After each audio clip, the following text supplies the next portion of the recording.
أعوذ بالله من الشيطان الرجيم بسم الله الرحمن الرحيم خلق الإنسان علمه البيان وقال النبي صلى الله عليه وسلم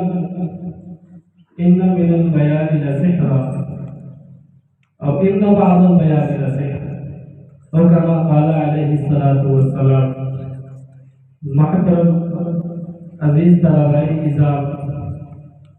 اور دیگر آئے ہوئے مہمانان نظام، خصوصاً شہر بھوپال سے آئے ہوئے مہمانان نظام، میں اس انجمن اصلاح اللسان کے اراکین کی طرف سے اور مدرسے کی جانب سے بے حد شکر گزار ہوں، شکریہ ادا کرتا ہوں کہ آپ نے اپنے گورکھپور مشغولیات اور لا متناہی کی ذمہ داریوں کو ترک کر کے جلسے کو زینت بخشی، جس پر ہمارے احساس کی دنیا روشن ہو رہی ہے کہ اس پیراگرام کو زیادہ سے زیادہ بہتر شکل میں آپ کے سامنے پیش کریں، جس پروگرام کے اندر تم مقصد مرملہ انگیز اور معلومات سے بھرپور تقریریں ہوں. لہذا ہم نے اس پسب کو ظاہری اور معنوی دونوں حیثیتوں سے بہتر بنانے کی کوشش کی، جس کو کامیابی کے ساتھ اختتام پر پہنچنے کے لیے ہمیں آپ کی ضرورت ہے، آپ کے تعاون کی ضرورت ہے. بغیر آپ کے تعاون کے ہم اس پروگرام کے منزل پہ نہیں کر سکتے. نیز ہم اپنے مہمان خصوصی جناب حضرت مولانا اکرم صاحب دامت برکاتہ و اطال اللہ بقاءہ شیخ الحدیث جامعہ ابو طلحہ سرائے سکندر بھوپال اور مولانا محمد اویس صاحب سعادتی دامت برکاتہ استاد حدیث جامعہ ابو طلحہ سرائے سکندری بھوپال، مولانا عبداللہ وسیم صاحب ندوی دامت برکاتہ و اطال اللہ بقاءہ استاد عربی مدرسہ علامہ عبدالحی حسانی ندوی بھوپال. میں جملہ مہمانوں کا شکریہ ادا کرتا ہوں کہ انہوں نے اپنا ہمارا جہادی تعاون دے کر ہماری دعوت کو قبول فرمایا ہے اور اپنی مخلصانہ دعاؤں سے بھی نوازا. ہم امید کرتے ہیں کہ آپ حضرات آخر تک ہمارے دوست بدوش رہ کر جلسے کو کامیاب کرنے کی کوشش کریں گے،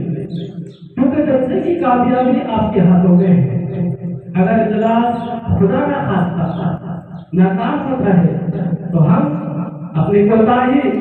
اور کمی سمجھیں گے، اور اگر کامیاب ہوتا ہے تو اس کا چہرہ آپ کا سر ہوگا.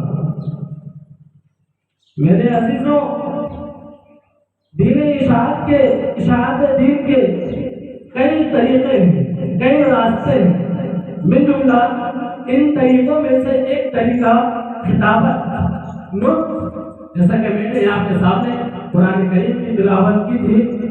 الرحمن علم القرآن خلق الانسان علمہ البیان، کہ اللہ پاک وہ ذات ہے کہ جس نے ہمیں ہماری معافی زمین کو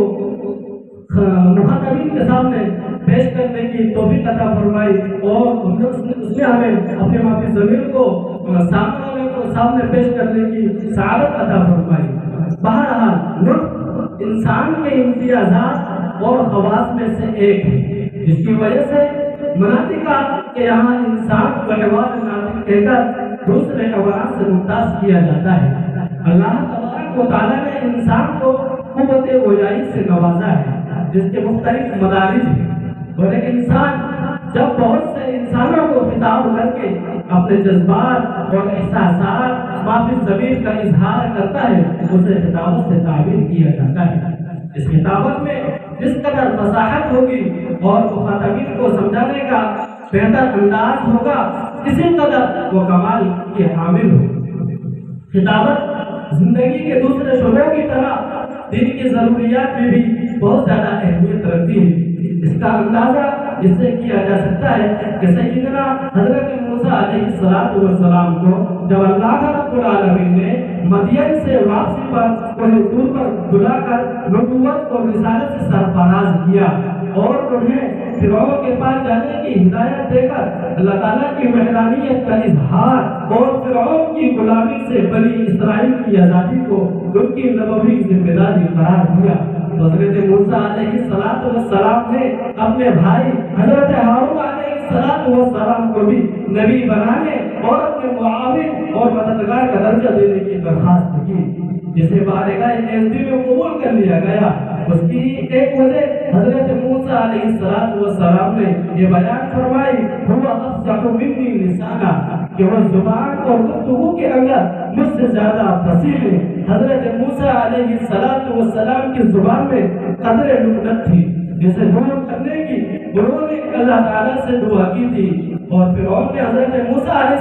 السلام کی آمد اور دعوت کے بعد اپنی قوم سے خطاب کرتے ہوئے ان پر جو طعن اور اعتراض کیے ان میں ایک بات یہ بھی تھی کہ وَلَا يَكَادُ يُبِينُ، کہ وہ اپنی بات بھی پوری طرح بیان نہیں کر سکتے۔ جناب نبی اکرم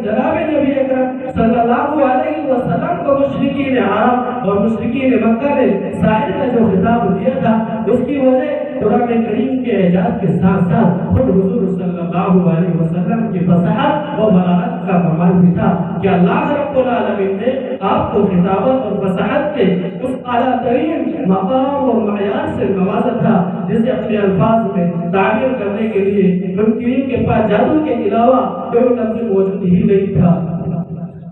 میرے عزیزوں، جو روایت میں نے آپ کے سامنے پیش کی، ان من البیان لسیرہ، اس روایت کے اندر آتا ہے کہ فقدیم رجلان من المشرق، کہ دو آدمی مشرق سے اللہ کے رسول صلی اللہ علیہ وسلم کے پاس آئے، ان لوگوں نے فخطبا خطاب کیا حضرات سامعین کے سامنے، فعجب الناس لبیانہما، لوگوں کو تعجب ہوا ان کے بیان کے اوپر۔ اللہ کے رسول صلی اللہ علیہ وسلم نے اس موقع پر فرمایا ان من البیان لسیرہ، کہ بعض بیان جادو کی طرح ہوتے ہیں، جس طرح جادو انسان کی دل کی کیفیت کو بدل دیتا ہے، اس کی زندگی کے اندر انقلاب پیدا کر دیتا ہے، اس طرح بعض بیان وہ ہوتے ہیں جو انسان کی زندگی کی، جو انسان کی دل کے اندر جو کیفیت ہوتی ہے اس کو بدل دیتا ہے۔ میرے عزیزوں، تقریر کی اہمیت، افادیت اور دنیا کی تعمیر و ترقی میں مقرروں کا کردار تقریر کی اہمیت و افادیت ہر دور میں مسلم رہی ہے۔ بالخصوص عصر حاضر میں الیکٹرانک میڈیا کا سارا دار و مدار اسی پر ہونے کی وجہ سے اس کی اہمیت، افادیت کو چند ہو گئی ہے۔ انسانوں کی خدمت اور دنیا کی تعمیر و ترقی میں جس طرح دیگر جماعتوں اور گروہوں نے غیر معمولی کار انجام دیے ہیں، اسی طرح مقرروں نے بھی زبردست کردار ادا کیے ہیں۔ چنانچہ تاریخ شاہد ہے، جب بھی کوئی قوم جنگ و حرب جیسی آفات ناگہانی میں مبتلا ہوئے ہیں اور ان کے دلوں کو گرمانے اور دفاع کے لیے مقابلے کی ہمت اور حوصلہ پیدا کرنے کی ضرورت پڑی ہے، تو خطیبوں نے اپنے شعلہ بیانی اور طوفانی تقریر سے ان کے دلوں کو جھنجھوڑ کر رکھ دیا ہے، پھر وہ بھی خطر میدان کاغذات میں ڈوب پڑی۔ اسی طرح جب کوئی قوم گناہوں اور برائیوں کے سمندر میں گر کے آگ ہوئی ہے اور فسق و فجور کے زیر مذلت میں افتادہ ہوئے ہیں، تو ایک مقرری نے اپنی گویائی کی برقی کرشمے اور اپنے جادو بیانی سے برائیوں کو اچھائیوں میں، گناہوں کو نیکیوں میں، خطاؤں کو ثوابوں میں اور فسق و فجور کو تقوی و زہد میں تبدیل کر دیا ہے۔ غرض ایک مقرر انسانوں کے خیالات، تصورات اور ان کے ارادوں پر جو اقتدار کرتا ہے، جس طرح اس کے لب و دہن کی ادنا جنبش آنے واحد میں سینکڑوں دلوں کو پھیر دیتی ہے اور ماحول کی کایا پلٹ دیتی ہے۔ ایسا دنیا کا بڑا سے بڑا بہادر، بڑا سے بڑا جادوگر، بڑا سے بڑا فرما راوائے سلطنت بھی نہیں کر سکتا۔ یہ تو صرف ایک مقرری کا کمال ہوتا ہے اور اس کے جیسے بڑے بڑے کارناموں سے تاریخ سے اوراق بھرے پڑے ہیں۔ خطاب آن واحد میں سروں کا سفر کرتی، کہیں سے کہیں لے جاتی ہے، ایک ایک پلٹ دے کر ماضی میں پہنچا دیتی ہے۔ ناگہانی فراٹے بڑھتی ہوئی مستقبل کی طرف بڑھ جاتی ہے، اس کے لیے گردش زمانہ نہیں، حنین کے طلوع و آفتاب سے آزاد ہے، وہ انسانی مجموعوں کو اکائی میں ڈھالتی اور آوازوں کو لہروں کے ساتھ ماضی، حال اور مستقبل میں گھماتی پھرتی ہے۔ خطابت کی سب سے بڑی خوبی تصوف کی پرواز ہے، ہم خیالوں کے سینوں پر چڑھ جاتے اور جذبات کے سمندروں کی تہ تک اتر جاتے ہیں۔ بالفاظ دیگر خیالات کی پرواز کا نام خطابت ہے۔ ایک انسان کی آواز انگنت انسانوں کا معافی زمین بن جاتی ہے۔ میرے عزیزوں، یہ بات طے شدہ ہے، مسلم ہے کہ ہر باوقار شے کے لیے باکمال شخصیت، عظیم المرتبہ انسان اور قائد ہونا چاہیے، کیونکہ ٹوٹے ہوئے دلوں کو بھی حوصلہ چاہیے،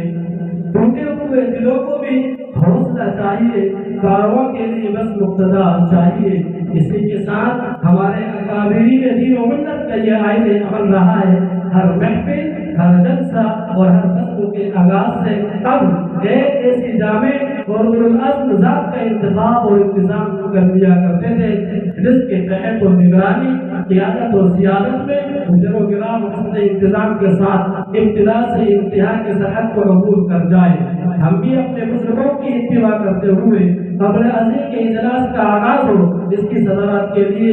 ایسی شخصیت کا انتخاب کرتے ہیں جن کی ذات، فکر و نظر، علم و عمل، فہم و فراست، فضل و کمال، حسن و جمال اور علم و مدارت کا ایک حسین سنگم ہے۔ اس سے میری مراد جناب مولانا مفتی اکرم صاحب ہیں، یہ آپ کی صدارت کریں گے ہمارے اس پروگرام کی۔